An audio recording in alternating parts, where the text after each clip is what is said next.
Iman bukan sekedar pengakuan dan klaim, iman menuntut pembuktian. Allah Subhanahu wa Ta'ala berfirman, "Demi Tuhanmu, mereka pada hakikatnya tidak beriman hingga mereka menjadikan kamu Muhammad sebagai hakim atas perkara apa saja yang mereka perselisihkan. Lalu mereka tidak merasakan dalam hati mereka keberatan atas keputusan hukum apapun yang kamu berikan, dan mereka menerima keputusan hukum tersebut dengan sepenuhnya." Terjemah Quran Surat An-Nisa ayat 65. Berdasarkan ayat ini, menurut Syekh Wahbah Az-Zuhaili di dalam tafsir Al-Munir, agar orang beriman dengan iman yang hak atau benar harus terpenuhi 3 sifat. Pertama, dia menjadikan Rasul SAW sebagai pemutus hukum dalam semua perkara. Sebabnya, apa saja yang Rasulullah SAW putuskan pasti benar sehingga wajib dipatuhi secara lahir dan batin. Kedua, tidak ada keberatan dalam dirinya atas apapun yang Rasul SAW putuskan. Jiwanya mengikuti keputusan hukum Rasul SAW disertai dengan keridhaan yang sempurna, penerimaan mutlak dan tidak membenci. Ketiga, ia patuh sepenuhnya dan menerima keputusan hukum secara total tanpa keberatan, pembelaan dan penyelisihan. Menjadikan Rasul SAW sebagai hakim sepeninggal beliau adalah dengan menjadikan Al-Quran dan As-Sunnah sebagai pemutus hukum. Artinya, wajib menjadikan hukum-hukum Islam sebagai pemutus segala perkara yang terjadi. Ketika Allah SWT dan Rasul-Nya telah memberikan keputusan hukum, maka tidak ada pilihan atau opsi lain bagi manusia. Lihat Quran Surat Al-Ahzab ayat 36.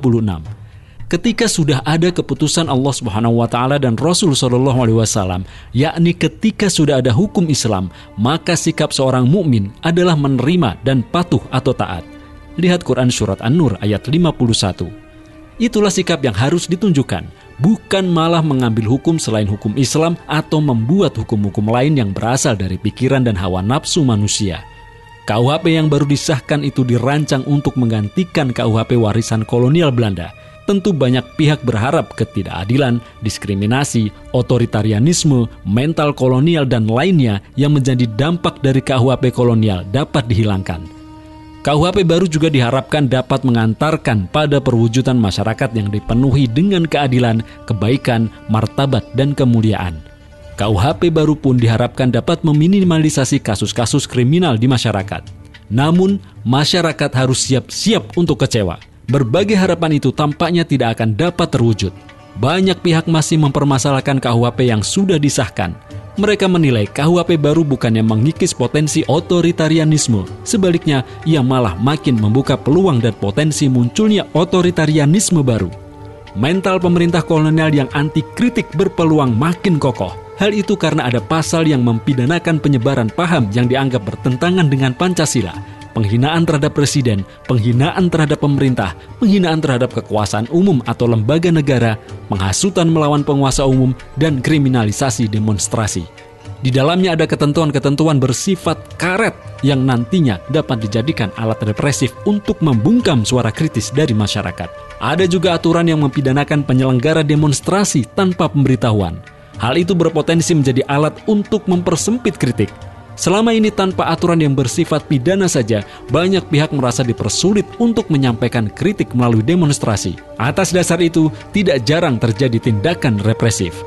KUHP baru juga tidak memberikan sanksi terhadap pelaku LGBTQ+, apalagi mereka yang menyerukan dan menyebarkan LGBTQ+. Padahal LGBTQ+ mendatangkan bahaya bagi masyarakat. Di dalam KUHP baru, mental kolonial khususnya dalam hal hubungan penguasa dengan rakyat masih dipelihara. KUHP baru juga masih memuat aturan-aturan yang pada hakikatnya tidak banyak berbeda dengan yang ada dalam KUHP warisan kolonial Belanda. Prinsip-prinsip hukum yang dianut juga masih banyak kesamaannya dengan warisan kolonial Belanda.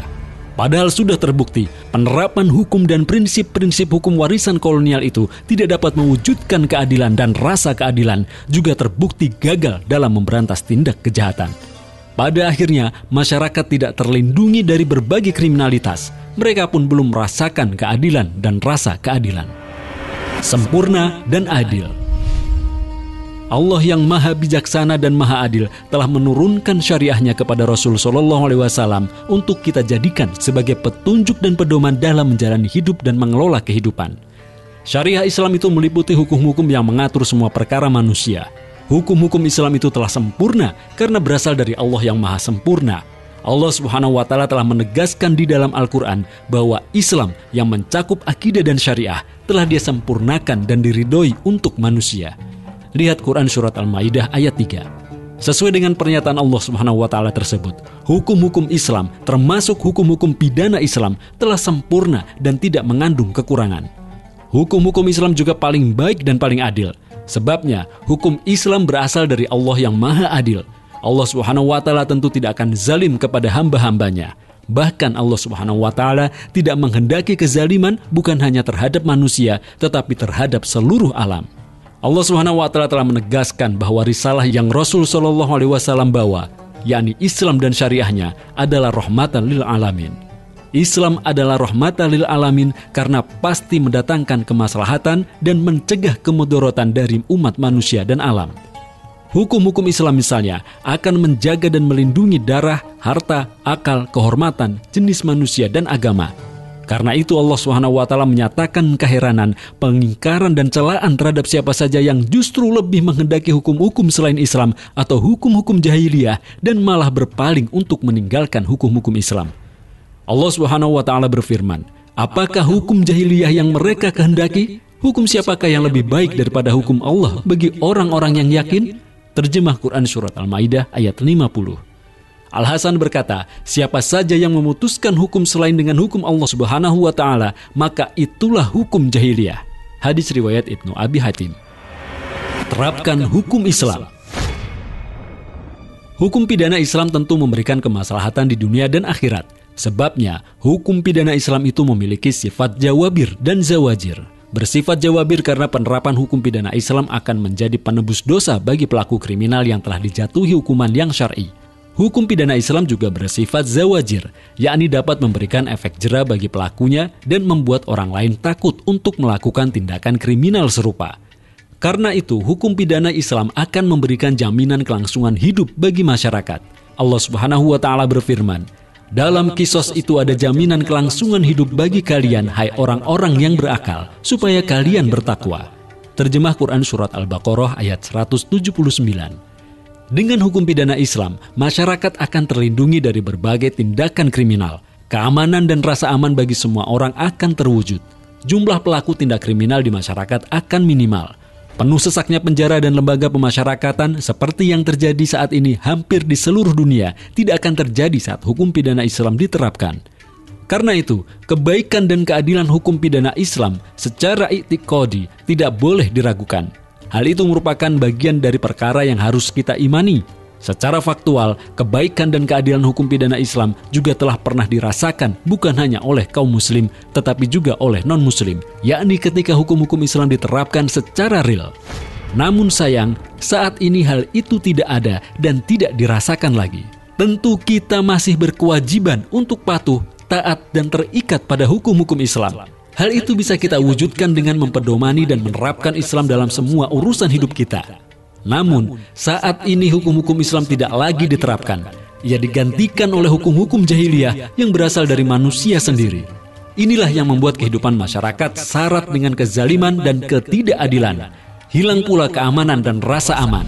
Semua itu semestinya mendorong kita untuk segera menerapkan hukum-hukum Islam untuk mengatur perkara kehidupan dan memutuskan segala persoalan yang terjadi. Jangan sampai kita termasuk orang yang zalim, fasik, apalagi kafir karena enggan menerapkan hukum-hukum Islam. Allah Subhanahu wa Ta'ala berfirman, siapa saja yang tidak memutuskan hukum menurut wahyu yang Allah turunkan, mereka itu adalah orang-orang zalim. Terjemah Quran Surat Al-Maidah ayat 45. Siapa saja yang tidak memutuskan hukum menurut wahyu yang telah Allah turunkan, mereka itu adalah orang-orang fasik. Terjemah Quran Surat Al-Maidah ayat 47. Dan siapa saja yang tidak memutuskan hukum menurut wahyu yang telah Allah turunkan, mereka itu adalah orang-orang kafir.